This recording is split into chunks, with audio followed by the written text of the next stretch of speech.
Hello everyone, I am Dr. Jigar Panchal, Associate Professor Cardiac Anesthesia, UN Mehta Institute of Cardiology and Research Center.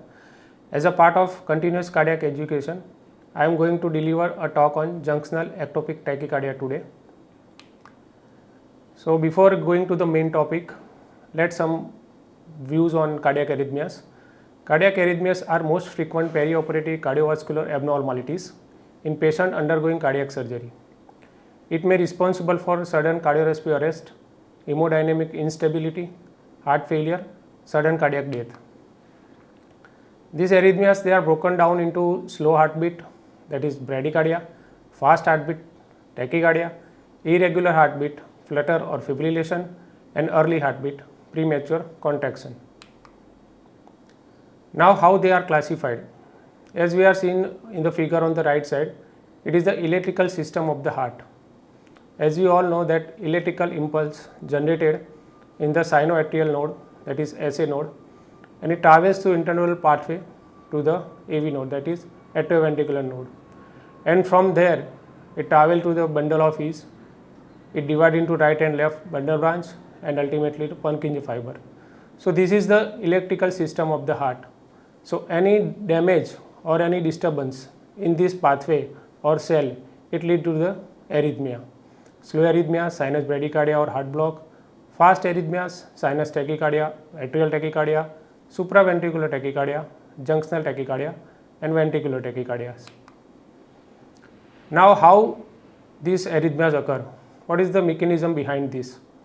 So there are mainly two influences that works on it.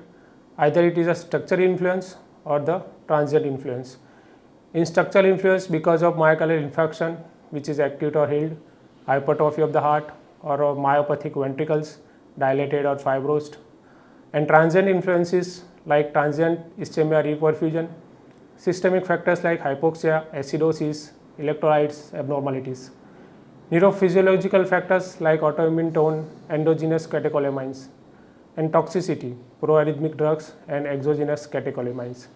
So because of these structural and transient influences, there may be abnormal automaticity or slowed the impulse conduction, which lead to premature atrial and ventricular contraction and lead to the arrhythmias.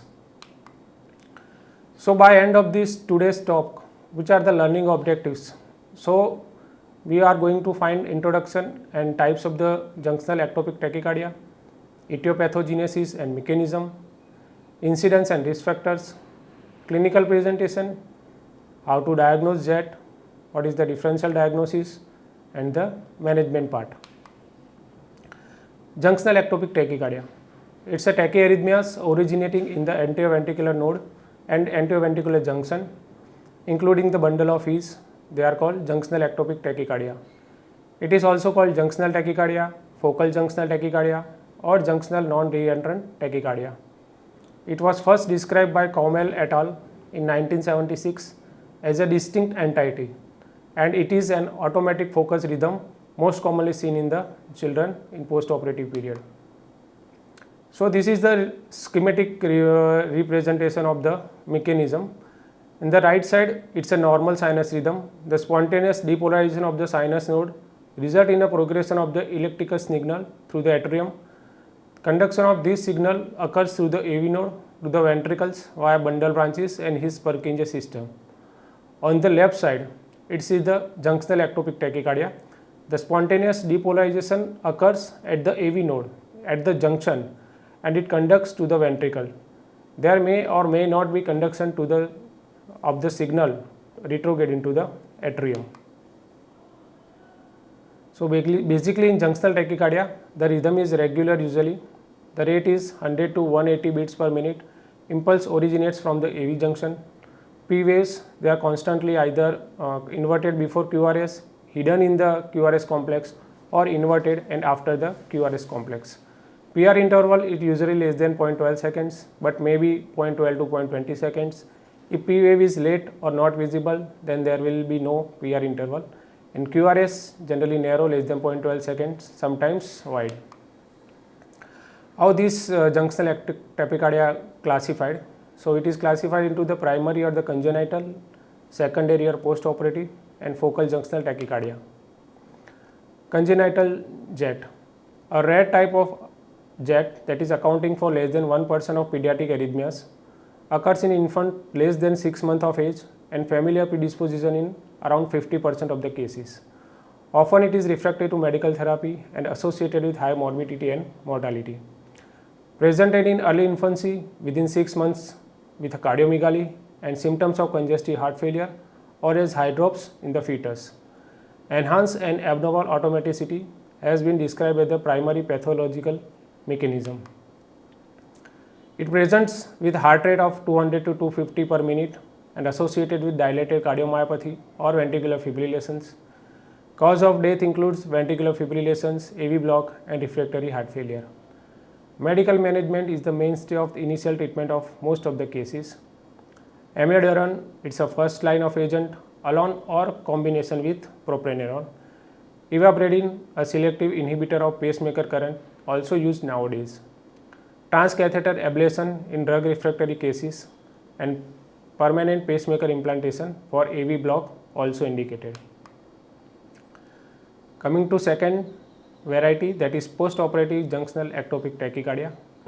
It's the most frequent hemodynamically significant tachyarrhythmia in the postoperative period after surgical repair of congenital heart disease, usually occurring in first 24 to 48 hours after surgery, and it's rarely documented after first week of surgery. The incidence of postoperative jet varies widely from 5 to 15% in the literature due to different diagnostic criteria and variability in the pediatric patient characteristics. What is the etiopathogenesis behind this? So, primary underlying mechanism is abnormal automaticity, mechanical trauma to the conduction system, indirect stretch injury and local edema during the surgery, cardiopulmonary bypass with ischemia reperfusion, fluid and electrolyte shifts, catecholamine administration. All this leads affect the cellular membrane and lead to the myocardial irritability and automaticity. So, which are the risk factors behind the development of jet? Infants less than 6 months, prolonged cardiopulmonary bypass and aortic cross clamp time, electrolyte disturbances, post of inotropies, especially dopamine, adrenaline, low serum magnesium level, type of the surgery. So, few studies have been done to report the surgeries which are associated with high incidence of junctional ectopic tachycardia. Batra et al. Found atrial switch operation, AV canal and Norwood repair. Delaney et al. Found complete AV repair and atrial switch operation surgeries with high incidence of junctional ectopic tachycardia. How to diagnose? So, in ECG, it's a narrow QRS complexes, heart rate usually more than 170 beats per minute or rate more than 95 percentile for the age, ventricular rate more than atrial rate, AV dissociation with inverted P waves, retrograde ventricular conduction. This is the ECG of patient postoperative junctional ectopic tachycardia, limb leads. Ventricular rate is around 190, P waves which are indicated by the arrows. It might not be readily identified on the surface electrogram. So, for identifying this P wave, this atrial electrogram is going to be very useful. It's a method of recording electrical activity that originates from the atria with the use of temporary atrial epicardial wires. AEG provides a greatly enhanced tracing of the atrial activity that allows for the determination of presence of atrial activity, comparison of atrial events with ventricular events and relationship between the two. So, which are the indications for atrial electrogram? So, when the atrial activity is not clearly detected on ECG, for determining the relationship between atrial ventricular activity, for differentiating the wide complex rhythms like ventricular tachycardia and supraventricular tachycardia with aberrant ventricular conduction, and for differentiating the narrow complex supraventricular tachycardias. How to do this? Generally, after the surgery, atrial wires, they exist on the right side of the chest and the ventricular wires on the left side. So, detach the V lead wire from the electrode on the patient's chest. Place the tip of the one of the atrial epicardial wire in direct contact with the metal on the end of this V lead wire. Select the lead V on ECG monitor and surface ECG lead and record a dual channel strip. Analyze the EEG strip and compare the surface ECG with atrial electrogram. How to analyze? In the above figure, as we have seen, it is a surface ECG from the bedside monitor in a post-op pediatric cardiac patient. The ventricular signal are easily identified, but the P waves are buried in the T wave, making their identification challenging. So we are doing the atrial electrogram, and the below two figures, they are showing the P waves. The first one is taking with the help of V lead, and the bottom was taken with the help with RA lead. So you can easily identify the P waves which was not identified on the surface ECG.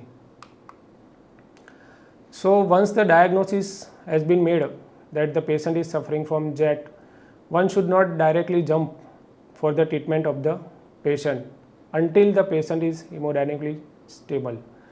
So it requires a staged approach beginning with the conventional measures to the antiarrhythmic drugs.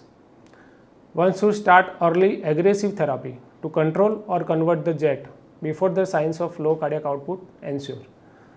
So what are the main aims for the management? So reducing the heart rate, restoration of AV synchrony, reducing metabolic demand, and optimizing the cardiac output. General measures: analgesia and sedation. Ensuring optimal analgesia and sedation is important as it will reduce the tachycardia and endogenous catecholamines. It will reduce the metabolic workload and therefore myocardial oxygen demand. Anemia and hypovolemia. Hemoglobin should be within the appropriate levels as this will improve the oxygen delivery to the tissue. Hypovolemia should be corrected if present. Electrolytes. Electrolyte optimization is important in both prevention and treatment of junctional ectopic tachycardia. So in the post-operative phase, this should be monitored closely and correct if suboptimal. So the targeted levels of magnesium should be more than 1.5 millimole per liter, potassium more than 4 millimole per liter, and ionized calcium more than 1.2 millimole per liter. Inotropes. Inotropes are necessary in the post-operative phase of the cardiac surgery, but they may worsen the JET. So one should try to reduce these drugs to minimum tolerated doses. Hypothermia. It's an important tool in the management in combination with pharmacotherapy and pacing. It suppresses the cellular automaticity, which is considered as an underlying mechanism for JET.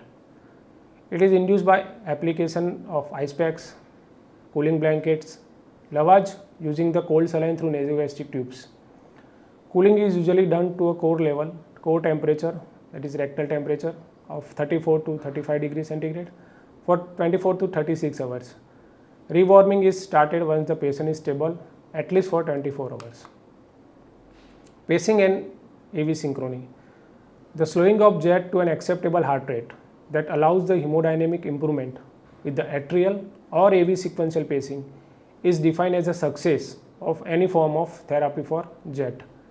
This is achieved by atrial pacing slightly above the JET rate, which may restore the atrioventricular synchrony and thereby improve the ventricular filling and cardiac output.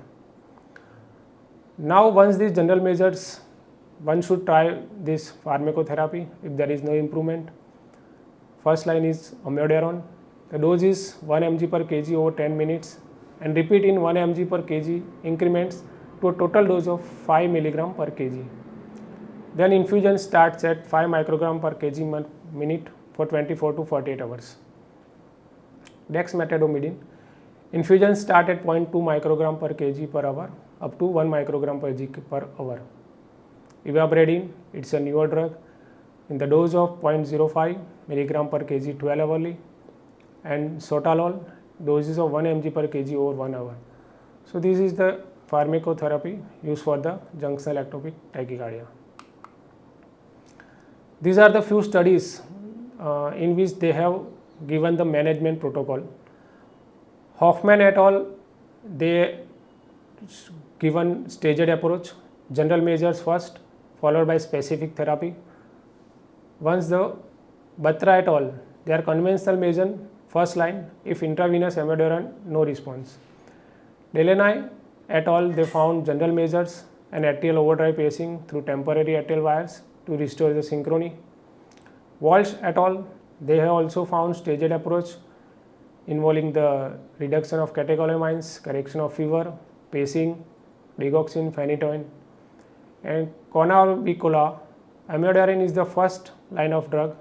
If they fail, then hypothermia is a second line.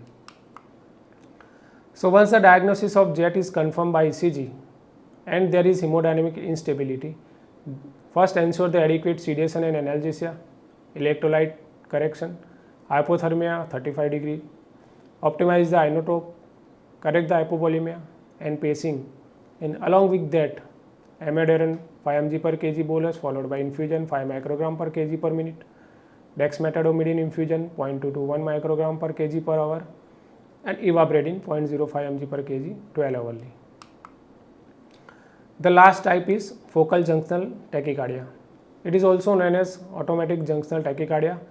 It involves older children and adults and includes paroxysmal and non-paroxysmal forms.